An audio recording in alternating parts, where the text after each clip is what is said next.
ನಮಸ್ತೆ ಎಲ್ರಿಗೂ, welcome back to my video. ನೀವೇನಾದರೂ ನನ್ನ ವಿಡಿಯೋನ ಮೊದಲನೇ ಸಲ ನೋಡ್ತಾ ಇದ್ದೀರಾ ಅಂತ ಹೇಳಿದರೆ ನಾನು ವೀಣಾ. ಸೊ ಇನ್ನು ಯಾರೆಲ್ಲ ಸಬ್ಸ್ಕ್ರೈಬ್ ಮಾಡದೆ ನೋಡ್ತಾ ಇದ್ದೀರಾ ದಯವಿಟ್ಟು ಸಬ್ಸ್ಕ್ರೈಬ್ ಮಾಡ್ಕೊಳ್ಳಿ. ಇವತ್ತು ವರಮಹಾಲಕ್ಷ್ಮಿ ಹಬ್ಬ, ಎಲ್ರಿಗೂ ಕೂಡ ವರಮಹಾಲಕ್ಷ್ಮಿ ಹಬ್ಬದ ಶುಭಾಶಯಗಳು. ನಾನು ವರಮಹಾಲಕ್ಷ್ಮಿ ಹಬ್ಬನ ಯಾವಾಗಲೂ ಕೂಡ ಸಿಂಪಲ್ಲಾಗೆ ಮಾಡ್ಕೊಳ್ತೀನಿ. ಸೊ ಈ ರೀತಿ ತಟ್ಟೆ ಎಲ್ಲ ರೆಡಿ ಮಾಡ್ಕೊಂಡೇ ಇದ್ದೀನಿ. ಸೀರೆ, ಬಳೆ, ಹಣ್ಣು, ದುಡ್ಡು, ಹಾಗೆ ಈ ಥರ ಸ್ವಲ್ಪ ಫ್ರೂಟ್ಸು ಮತ್ತು ಸ್ವಲ್ಪ ಒಬ್ಬಟ್ಟು ಇಷ್ಟನ್ನು ಕೂಡ ನಾನು ರೆಡಿ ಮಾಡ್ಕೊಂಡಿದ್ದೀನಿ. ಹಾಗೆ ಕೈಗೆ ಕಟ್ಟೋದಕ್ಕೆ ಕಂಕಣ, ಅಕ್ಷತೆ, ಹಾಗೆ ದೇವರಿಗೆ ಕಟ್ಟೋದಕ್ಕೆ ಕಂಕಣನ ರೆಡಿ ಮಾಡ್ಕೊಂಡಿದ್ದೀನಿ. ಮತ್ತು ದೇವರಿಗೆ ಕಟ್ಟೋದಕ್ಕೆ ಅರಿಶಿನದ ಕೊಂಬಲ್ಲಿ ತಾಲಿನ ರೆಡಿ ಮಾಡ್ಕೊಂಡಿದ್ದೀನಿ.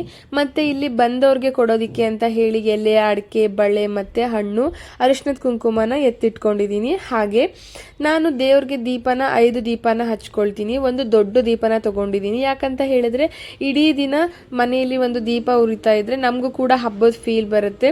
ಸೊ ತುಂಬ ಕೂಡ ಒಳ್ಳೆಯದು ದೀಪ ಉರಿತಾ ಇದ್ರೆ. ಹಾಗಾಗಿ ನಾನು ಒಂದು ದೊಡ್ಡ ದೀಪನ ಇಟ್ಟು ಈ ರೀತಿಯಾಗಿ ಹಚ್ಕೊಳ್ತೀನಿ.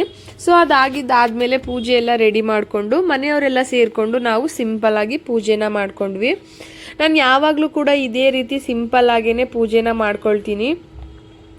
ಯಾಕೆ ಅಂತ ಹೇಳಿದ್ರೆ ನನಗೆ ಚಿಕ್ಕದಿರುವಾಗಿಂದನೂ ಕೂಡ ನನ್ನಮ್ಮ ಯಾವಾಗಲೂ ಸಿಂಪಲ್ ಆಗೇನೆ ಪೂಜೆ ಮಾಡ್ತಾಯಿದ್ರು. ಯಾಕೆ ಅಂತ ಹೇಳಿದ್ರೆ ಈ ಆಗಸ್ಟ್ ಟೈಮಲ್ಲಿ ಹಾಸನ್ ಮತ್ತು ಕುಶಾಲನಗರ ಸೈಡ್ ಇರೋರಿಗೆ ಗೊತ್ತಿರುತ್ತೆ, ಗದ್ದೆ ನಾಟಿನ ಮಾಡ್ತಾ ಇರ್ತಾರೆ. ಸೊ ಈ ಟೈಮಲ್ಲಿ ಯಾರು ಕೂಡ ಗದ್ದೆ ನಾಟಿನ ಬಿಟ್ಟು ಕೆಲಸನ ಬಿಟ್ಟು ವರಮಹಾಲಕ್ಷ್ಮಿ ಹಬ್ಬನ ಮಾಡಿಕೊಂಡು ಕೂತ್ಕೊಳ್ಳೋಷ್ಟು ಟೈಮು ಇರಲಿಲ್ಲ ಮತ್ತು ಅದರ ಅವಶ್ಯಕತೆಯೂ ಅವ್ರಿಗೆ ಇರಲಿಲ್ಲ. ಕೆಲಸ ಮಾಡೋದ್ರಲ್ಲೇ ಎಲ್ಲ ಬ್ಯುಸಿಯಾಗಿರ್ತಾಯಿದ್ರು ಮತ್ತು ಅವ್ರಿಗೆ ಟೈಮ್ ಕೂಡ ಇರ್ತಾ ಇರಲಿಲ್ಲ. ನಮ್ಮಮ್ಮನೂ ಕೂಡ ಅಷ್ಟೇ, ಬೆಳಿಗ್ಗೆ ಎದ್ದು ನಾಟಿ ಮಾಡೋದಕ್ಕೆ ಹೋಗ್ಬಿಡೋರು, ಅಂದರೆ ಗುತ್ತಿಗೆ ನಾಟಿ ಅಂತ ಎಲ್ಲ ಮಾಡೋರು ಅವಾಗ.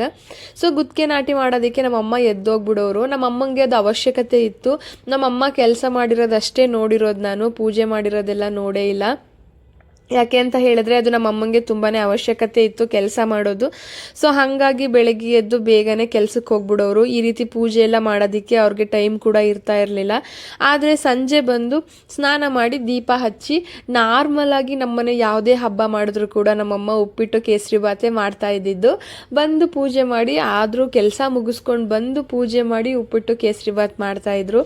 ನಮಗೆ ಹಬ್ಬ ಅಂತ ಹೇಳಿದ್ರೆ ಉಪ್ಪಿಟ್ಟು ಕೇಸರಿ ಬಾತ್ ಅಷ್ಟೇ ಸ್ಪೆಷಲ್ಲು. ಸೊ ಇತ್ತೀಚೆಗೆ ಟೆಲಿವಿಷನ್ನು, ಫೋನು ಇದೆಲ್ಲ ಜಾಸ್ತಿ ಬೆಳವಣಿಗೆ ಆದಂಗೆ ಎಲ್ಲರೂ ಕೂಡ ಹಬ್ಬಗಳನ್ನ ತುಂಬ ಗ್ರ್ಯಾಂಡಾಗಿ ಸೆಲೆಬ್ರೇಷನ್ ಮಾಡೋದಕ್ಕೆ ಶುರು ಮಾಡಿದ್ದಾರೆ. ಸೊ ಖಂಡಿತವಾಗ್ಲೂ ಹಬ್ಬನೆಲ್ಲ ಗ್ರ್ಯಾಂಡಾಗಿ ಸೆಲೆಬ್ರೇಷನ್ ಮಾಡಿ, ಆದರೆ ನಿಮ್ಮ ಕೈಲಿ ಏನು ಸಾಧ್ಯ ಆಗುತ್ತೋ ಅದನ್ನು ಮಾಡಬೇಕು.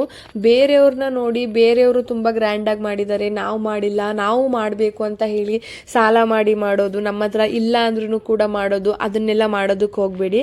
ಹಾಗೆ ಮಾಡಿದ್ರೆ ಖಂಡಿತವಾಗ್ಲೂ ಲಕ್ಷ್ಮಿ ಬರಲ್ಲ, ಹೋಗ್ಬಿಡ್ತಾಳೆ. ಹಾಗಾಗಿ ನಮ್ಮ ಕೈಯಲ್ಲಿ ಎಷ್ಟು ಸಾಧ್ಯನೋ ಅಷ್ಟು ಮಾಡೋದಕ್ಕೆ ಟ್ರೈ ಮಾಡಿ. ನಾನು ಅಷ್ಟೇ ಈ ರೀತಿ ಸಿಂಪಲ್ಲಾಗೇ ಹಬ್ಬ ಮಾಡ್ತೀನಿ. ಬಂದವ್ರಿಗೆಲ್ಲ ಕುಂಕುಮ ಕೊಟ್ಟು ನಾನು ಕೂಡ ನನ್ನ ಫ್ರೆಂಡ್ಸು, ನೇಬರ್ಸ್ ಮನೆಗೆಲ್ಲ ಹೋಗಿ ಕುಂಕುಮನ ತೊಗೊಂಡು ಬಂದೆ. ಎಲ್ಲ ಕಡೆ ನಾನು ವಿಡಿಯೋ ಮಾಡ್ಕೊಳ್ಳೋದಕ್ಕಾಗಲಿಲ್ಲ, ಹಾಗಾಗಿ ಸ್ವಲ್ಪ ಕ್ಲಿಪ್ಪಿಂಗ್ಸ್ ಅಷ್ಟೇ ನಾನಿಲ್ಲಿ ಹಾಕ್ಕೊಂಡಿದ್ದೀನಿ. ಸೊ ನನ್ನ ನೇಬರ್ ಕೂಡ ಈ ರೀತಿ ಸಿಂಪಲ್ಲಾಗಿ ಪೂಜೆನ ಮಾಡ್ಕೊಂಡಿದ್ರು. ಹಬ್ಬನ ಮಾಡಿ, ಆದರೆ ನಿಮ್ಮ ಕೈಲಿ ಎಷ್ಟು ಸಾಧ್ಯನೋ ಅಷ್ಟು ಮಾಡಿ. ಬೇರೆಯವ್ರಿಗೆ ನೋಡಿ ಖಂಡಿತವಾಗ್ಲೂ ಮಾಡೋದಕ್ಕೆ ಹೋಗಬೇಡಿ. ನಾನಂತೂ ಚಿಕ್ಕದ್ರಿಂದ ಇದೇ ರೀತಿ ನೋಡ್ಕೊಂಡು ಬಂದಿರೋದ್ರಿಂದ ಈ ರೀತಿ ಸಿಂಪಲ್ ಆಗೇ ಹಬ್ಬ ಮಾಡ್ಕೊತೀನಿ. ನಮ್ಮನೆ ಈ ರೀತಿ ಸಿಂಪಲ್ಲಾಗಿ ಹಬ್ಬನ ಸೆಲೆಬ್ರೇಷನ್ ಮಾಡ್ಕೊಂಡ್ವಿ. ನಿಮ್ಮನೆ ಯಾವ ರೀತಿ ಸೆಲೆಬ್ರೇಷನ್ ಮಾಡಿದ್ರಿ ಮತ್ತು ನೀವು ನಿಮ್ಮನೇಲಿ ಯಾವ್ಯಾವ ರೀತಿ ಮಾಡ್ತೀರಾ ಅಂತ ಹೇಳಿ ನನಗೂ ಕೂಡ ಕಮೆಂಟ್ ಮಾಡಿ ಹೇಳಿ. ನಮಗೂ ಕೂಡ ಗೊತ್ತಾಗುತ್ತೆ ನಿಮ್ಮನೇಲಿ ಹೇಗೆ ಸೆಲೆಬ್ರೇಷನ್ ಮಾಡಿದ್ರಿ ಅಂತ. ಐ ಹೋಪ್ ನಿಮಗೆ ಈ ವಿಡಿಯೋ ಇಷ್ಟ ಆಗಿದೆ ಅಂತ ಇಷ್ಟ ಆಗಿದ್ರೆ ಒಂದು ಲೈಕ್ ಮಾಡಿ. ನೆಕ್ಸ್ಟ್ ವಿಡಿಯೋದಲ್ಲಿ ಮತ್ತೆ ಸಿಗ್ತೀನಿ.